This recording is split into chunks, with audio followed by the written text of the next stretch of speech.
Here's how to use an Apple gift card with in-app purchases. Now, if you're in, say, Roblox, different apps that you want to purchase things, you want to have in-app purchases and use that gift card, I'm going to show you how to do that. The first thing that we'll do is we'll head into the App Store here and we'll tap on our profile at the top right.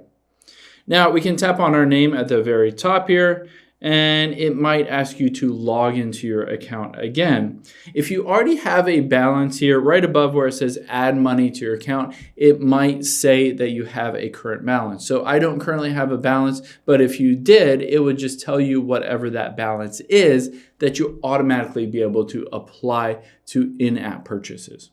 Now, once we did that, let's hit done, and we'll tap on the profile again.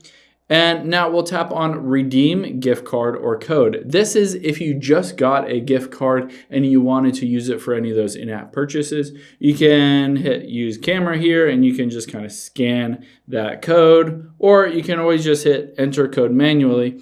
And this will give you the ability to manually enter it into your app store. So by going through this process, you've gotten that Apple gift card, you're adding it into your app store.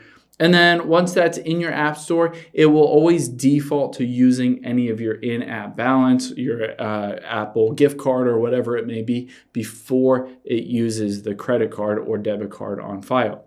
So then once you're going through, you can go through and find any kind of paid apps. Let's find ones that are not free, ones that cost a bit of money, wherever they may be. So say this one's $3. If you wanted to do in-app purchases or buying things, you can see if you tap on here and go to buy it, it will show that you're going to use your basically gift card or your balance before it charges your card itself. So you just double click on the side and then it will use up that balance. Once that balance is fully done, then it'll switch over to your credit card, debit card, PayPal, whatever you have on file.